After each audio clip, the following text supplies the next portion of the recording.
Welcome to Gaston Spotlight. I'm your host, Ashley Para, and with me in the studio today is Jennifer and Andrew Fredine from Recovery Church Movement in Gastonia, North Carolina.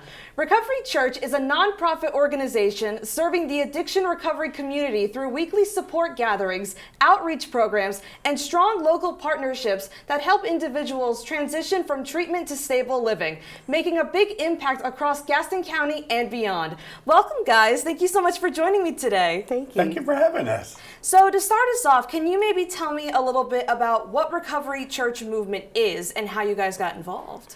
Yes, well, Recovery Church, it was made by people in recovery for people in recovery. So it's a 12 steps and it's church. So we get to bring all that together, bring recovery a better chance at recovery. And for me, how I got involved is I am a person with lived experience. And so I struggle with substance abuse and alcoholism. And I got sober in 2018, and I felt like I needed something more. I felt like I needed to share what I had. And I was able to reach out to my type of people without shame and be involved in Recovery Church. And you also mentioned to me before that, before we started this interview, that you guys hold weekly fellowship meetings for your support groups.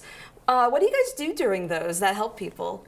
So it would be like church, and it would be like a regular meeting. I mean, so you go into there, we all gather together. We have a get together. We get to speak with each other. We get to see how the week was going. We go in there. We have music and we sing along, and then we have a message of recovery. And then once a month we get to eat together. It's kind of like a potluck. Everybody comes in and joins in. We all get to feed the ones that are less fortunate, the ones that are in maybe a treatment and they don't get that special treatment. So we get to give them, and it's always been an amazing meal for them. And then we give out literature, anything that they might need. We'll give out anything that we have, that the community will bring in, and we'll all pitch in together and let them have a break in their busy days or in the moments that are mundane. We we give out crosses to note different steps of sobriety. It's sort of like what you find in another 12-step fellowship, except that we give our crosses. So we get to celebrate each day, each week, whether it be one day sober or if it's our anniversary night, it could be to denote the different Lents. I can imagine too, that has to feel so good for them too, celebrating those different milestones. Do you guys do anything like super special for any particular days that they've been sober, or like maybe like a year anniversary of being sober? Yes, we do. So we have the crosses that denote the different lengths of sobriety that each one have. And for us in recovery, that's a big deal. You get you get your 30 days, and that's, some of us haven't had 30 days for a long time of sobriety. So you get up to a year, and that's a big celebration. That's where we have the meal. We get to have somebody's testimony come up, and they get to share with us how they did it, and get to give us their experience, their strength, and their hope. And so, like for me in my past, a lot of times I would go places and I wouldn't feel welcomed. And so people that come there, it's their welcome here, and let me help you. And matter of fact, why don't you give out the crosses this week? Or how about you make the coffee? And it gives them purpose, gives them hope, and lets them be a part of something. Now, I'm also aware that you guys do a scholarship program for your guests. Can you tell me a little bit about that and what that does? Yes. So we work especially with the Chief Behavioral Health, and we're partners with them.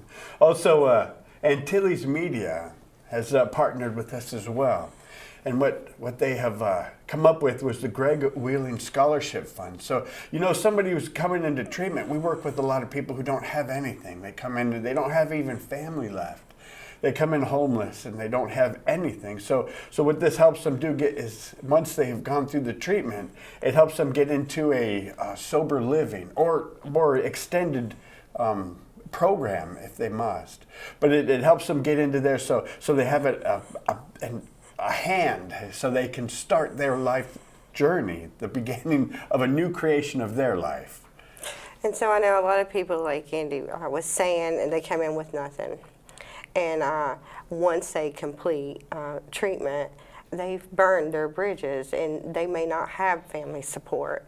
So this ensures that they don't have to be discharged to the street. They can continue their recovery journey. Last month alone, the Greg Willing Scholarship Fund, through the funding, we were able to give 40 coats to 40 different people in underwear and socks and clothing, because some people just show up with the clothes on their back.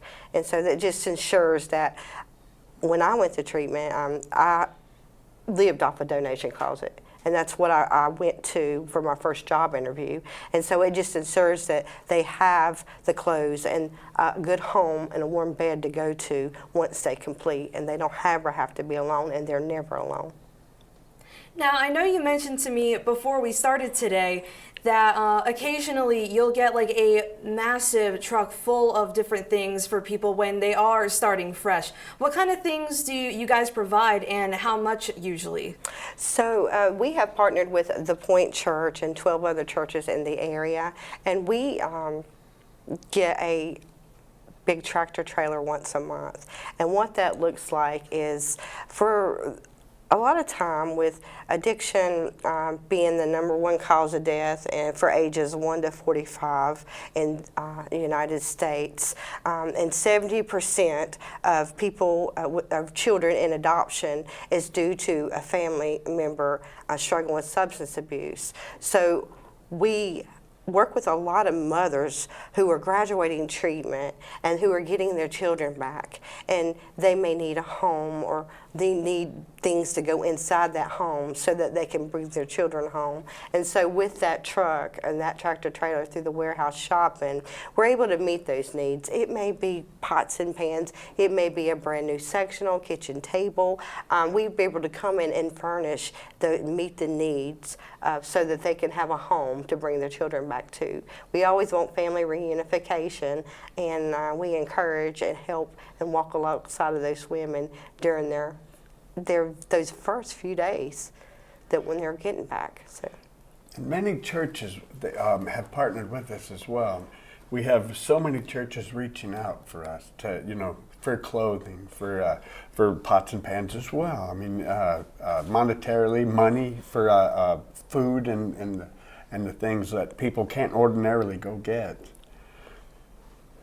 And that's got to feel so rewarding on your guys' part as well, just helping so many different people. And to my understanding, you guys also do different events and fundraisers. Can you tell me a little bit about something you guys did recently? Yeah, so we did. Oh, you go ahead. Okay, so September is National Recovery Month, and another mission of ours is to break the stigma. We don't want people to walk in shame, right? And so in September, National Recovery Month is our most recent event, and so we partner with Achieve Behavioral Health, and what we did is we did the cops versus cons event, and so that was where we had a lot of local people in long-term sobriety play a softball game against our local Gaston County Police Department, and we had Mount Holly Police Department on there. We had magistrates. We had all type of people come out for this game, and we had that at the Fuse Stadium. And we also had Ghost Pepper. He came in and visited as well, and we were able to raise funds through this game. People came, and it was a free family good clean event, a sober event, and we specifically did not have alcohol served there at the ballpark that day. And we were able to raise all types of funds, and we used that funds to help those people here struggling in this community. And going into this year, do you guys have any special plans that you're going to do differently for this year? Well, we are currently working with Ghost Peppers now at Fuse Stadium to reserve the baseball field once again for this September. We do not have the date set exactly yet. We're waiting to hash out all the details on that, but this will be our second annual Cops versus Cons, and so we'll use that as well to help those in the community. And I get to wear stripes. Yeah, it's kind of cute because I wear my black and white stripes too on that day. I'm one of the cons. Me too. And to finish us off, if somebody wants to help out in the community with your organization, how can they get involved? Look up Recovery Church Gaston on Facebook. We have a Facebook post. Reach out to there, and we will absolutely get with you. And if I might add, we are going to be opening another recovery church in Charlotte.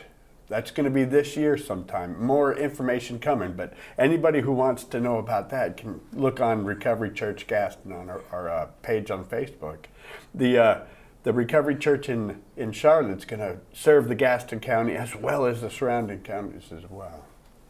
So on the Facebook page and our website, there is a place where you can do your tax-exempt donation, or if you would like to come up, suit up, and show up on Fridays to help us serve, or if you would like to make monetary donations or food donations or clothing donations, please reach out to us. Well, that is all the time that we have for today. Thank you guys so much for coming in and joining us. Thank you for having us.